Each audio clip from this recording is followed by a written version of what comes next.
Déjame ver tus manos. Tranquilo. Ven, vamos. Tranquilo. Cerita diawali pada tahun 1994 di San Antonio, Texas, di mana ada seorang anak laki-laki berusia 13 tahun bernama Nicholas Barkley yang dinyatakan menghilang. Dari laporan pihak keluarga, dikatakan bahwa sebelumnya, ibu Nick yaitu Beverly sempat memberikan Nick uang untuk jajan dan menyuruhnya bermain basket di luar. Nick yang masih kecil tentu senang dan mengikuti perintah ibunya. Namun, Beverly sempat berpesan bahwa Nick harus pulang sebelum malam tiba. Setelahnya, Nick sempat menelpon ke rumah dan meminta Beverly untuk menjemputnya. Tapi sayangnya, saat itu Beverly sedang tertidur, dan yang mengangkat teleponnya adalah Jason atau saudara laki-lakinya, yang menyuruhnya untuk pulang sendiri dengan berjalan kaki. Setelah itu, sampai malam tiba, Nick tidak kunjung kembali ke rumah. Keluarga yang tidak tahu kemana Nick pergi hanya bisa menangis dan menyalahkan diri mereka. Tapi tidak ingin terus-terus menunggu, keluarga pun mencetak selebaran anak hilang dan melaporkannya ke pihak berwenang.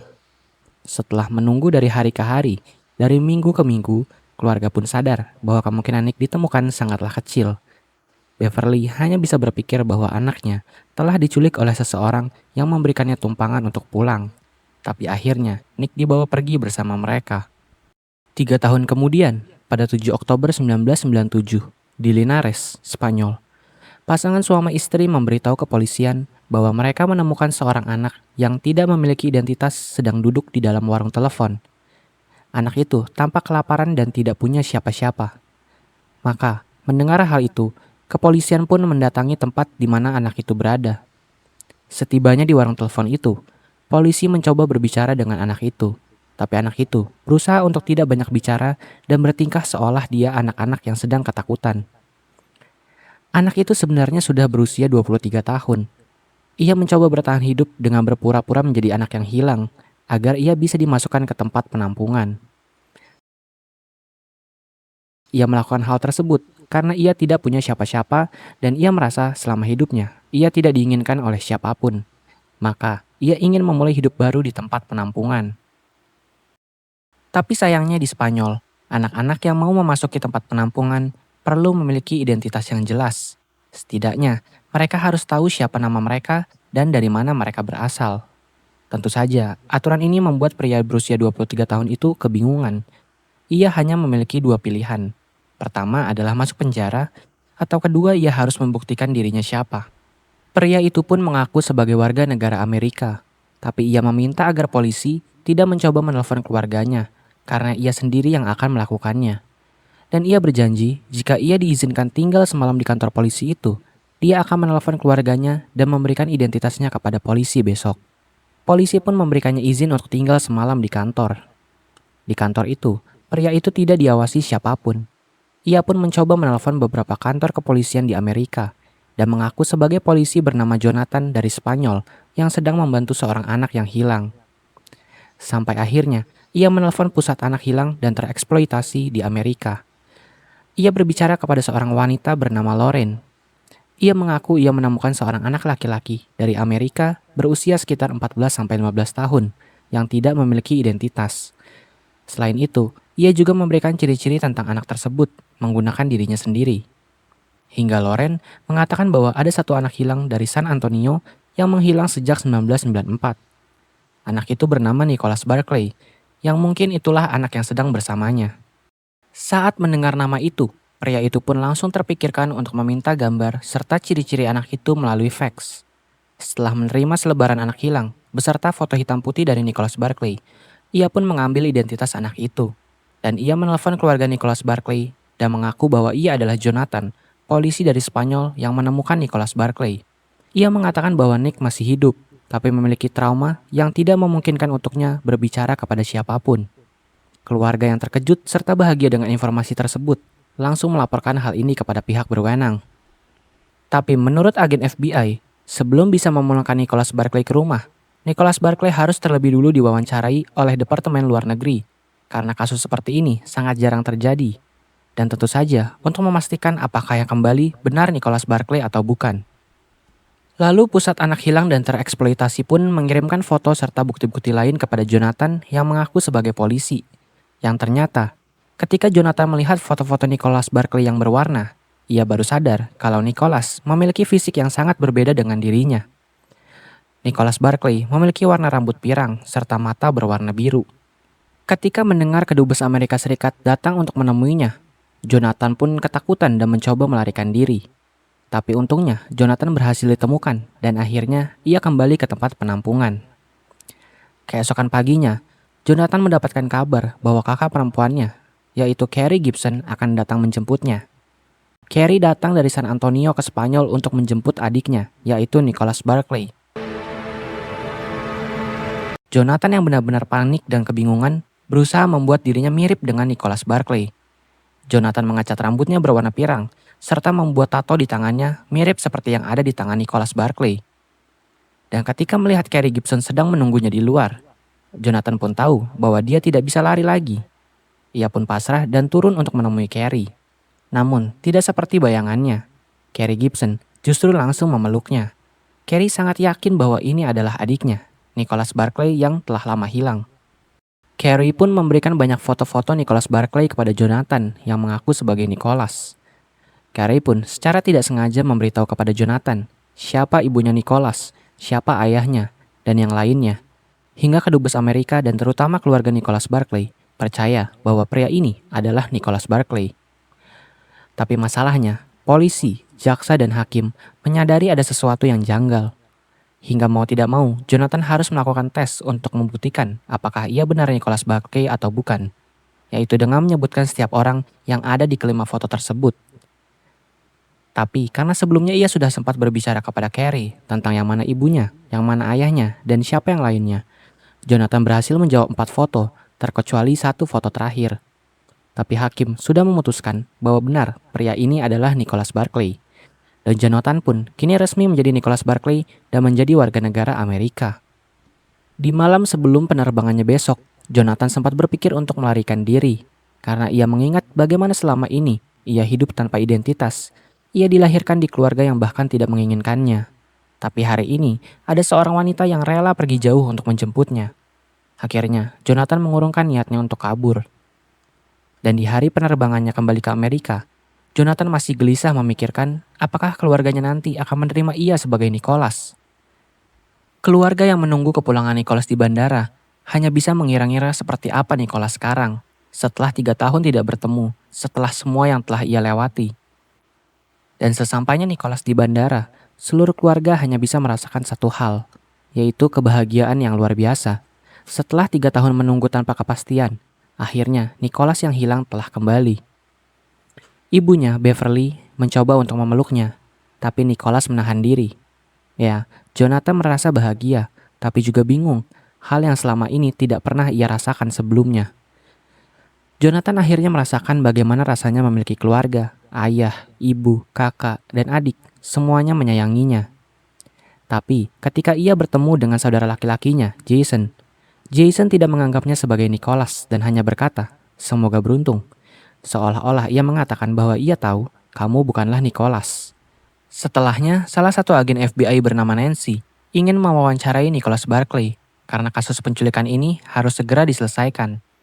Dan tentu, mereka ingin mencari siapa dalang di balik penculikan tersebut. Namun, saat pertama kali bertemu Nicholas, Nancy memperhatikan Nicholas bahwa ia sangat berbeda dari foto yang ada di selebaran. Bentuk fisiknya sangat tidak memungkinkan kalau dia berumur 16 tahun. Jonathan pun mengada-ngada dan memberitahu bahwa ia diculik oleh pasukan militer luar negeri. Ia dimasukkan ke dalam mobil van dan terbang ke suatu tempat yang tidak pernah ia lihat sebelumnya. Ia dipaksa melayani hasrat bejat mereka, dicuci otak dengan bahasa mereka, dan matanya diberikan sebuah larutan hingga merubah warnanya.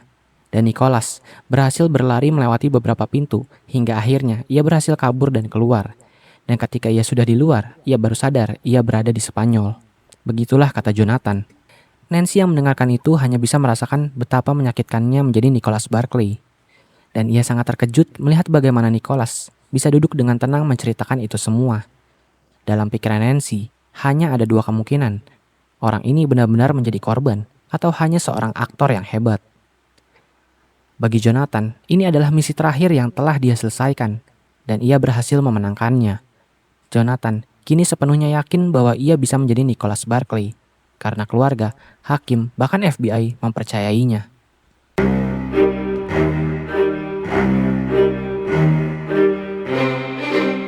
Kemudian, ada seorang detektif swasta bernama Charlie Parker yang mendapat telepon dari produsen TV tentang kepulangan seorang anak dari San Antonio yang telah hilang selama 3 tahun. Produsen TV ingin Charlie menemukan Nicholas untuk melakukan wawancara, dan Nicholas pun bersedia untuk diwawancarai. Sama seperti apa yang ia katakan kepada Nancy sebelumnya, Nicholas kali ini juga mengatakan kepada sang jurnalis bahwa ia diculik, dibawa pergi ke suatu tempat, disiksa, dan dipaksa melayani mereka. Nicholas bahkan menceritakan dengan detail bahwa ia diculik saat bermain basket di luar, dan kemudian ia terbangun di hari berikutnya di suatu tempat yang tidak pernah ia lihat sebelumnya. Ia juga mengatakan bahwa penculiknya mengubah penampilan agar tidak dikenali. Tapi Charlie yang memperhatikan dari belakang bisa melihat foto Nicholas Barkley 3 tahun lalu dan membedakannya dengan Nicholas Barkley yang sedang diwawancarai.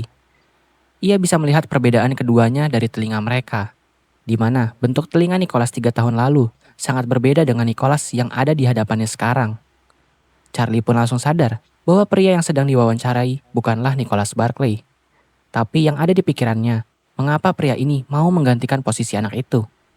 Dan untuk menindaklanjuti hal itu, Charlie pun menelpon Nancy yang kebetulan ia kenal. Tapi Nancy langsung memperingatkan Charlie bahwa ia harus berhati-hati jangan sampai kecurigaannya mengganggu penyelidikan federal. Dan bagi Nancy, tidak mungkin ada yang lebih mengenal seseorang dibanding keluarganya sendiri. Bagaimana mungkin keluarganya tidak tahu kalau dia bukanlah Nicholas Barkley? Bagi Nancy, tidak mungkin ada yang mau menerima orang asing dari negara lain jika itu bukan anggota keluarganya. Tapi bagi Charlie, ini adalah hal yang tidak masuk akal, di mana ia memiliki bukti kuat, tapi ketika ia berbicara, anggota keluarganya langsung mengatakan bahwa kami tahu ini adalah Nicholas, anak kami yang hilang. Kemudian, Nancy pun meminta izin kepada keluarga Nicholas dan memberitahu mereka bahwa ia ingin membawa Nicholas ke Houston untuk bertemu ahli forensik untuk mengobati traumanya. Di rumah sakit anak Houston, Nicholas dan Nancy bertemu dengan Bruce dan Dr. Perry. Di sana, Nicholas diminta untuk menceritakan ulang semua kejadian yang ia alami.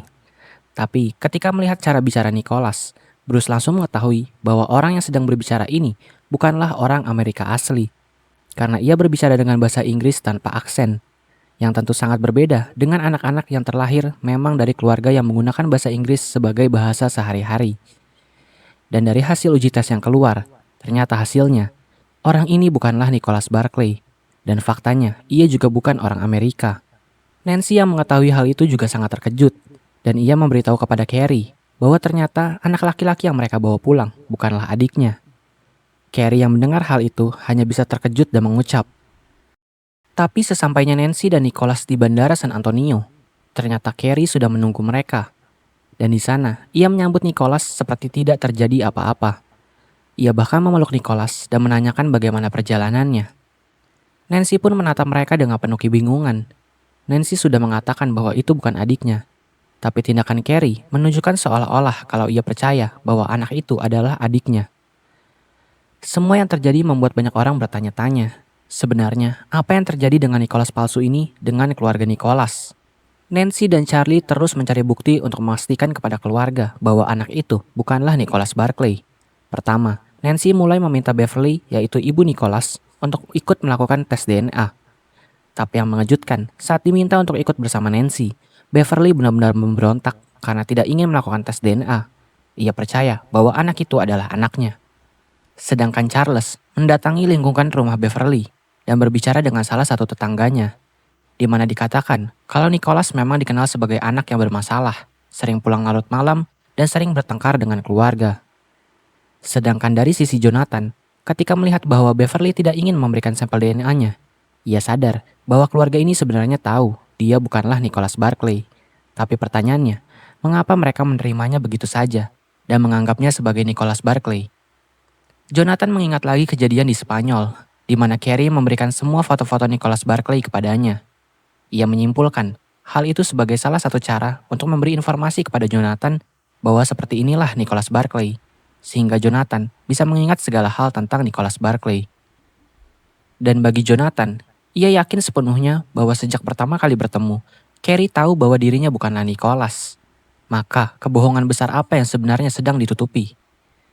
Dari pengakuan teman lama Nicholas, Kevin Hendricks, dikatakan bahwa Jason sebelumnya tidak tinggal bersama Beverly.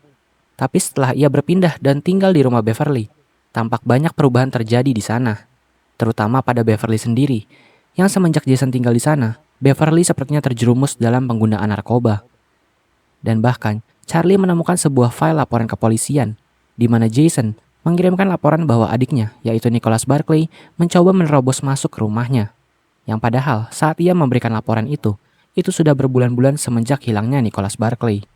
Charlie mencocokkan dengan berbagai hal lainnya yang keluarga Beverly lakukan, di mana terlihat bahwa apa yang mereka lakukan itu seolah-olah membuat orang beranggapan bahwa Nicholas Barkley masih hidup. Dari sanalah muncul banyak kecurigaan bahwa Nicholas Barkley sebenarnya sudah dibunuh oleh keluarganya sendiri.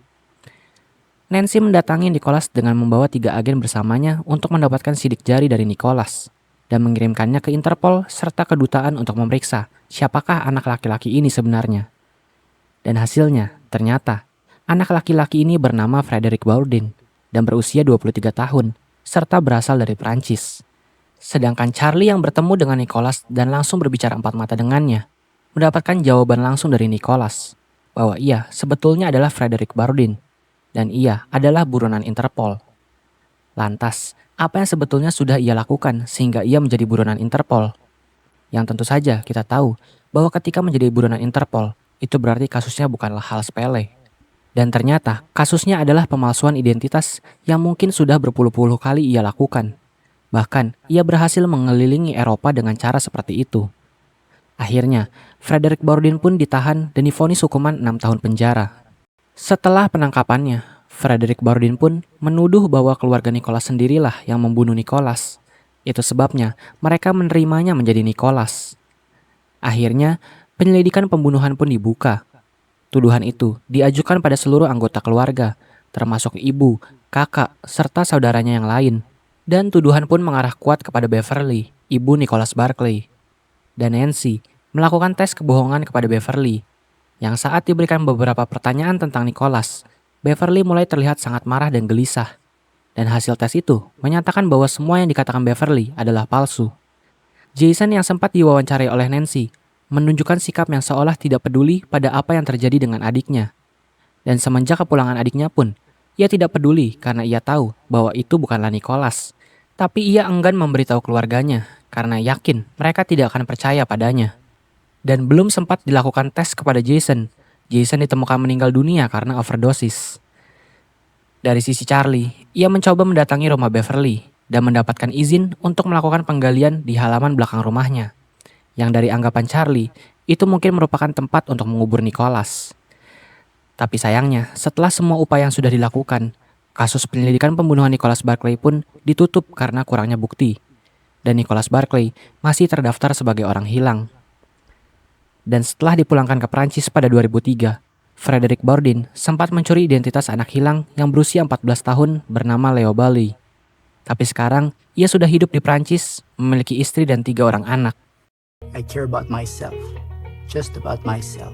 Fuck the rest of it. Terima kasih sudah menonton sampai habis, jangan lupa like dan subscribe.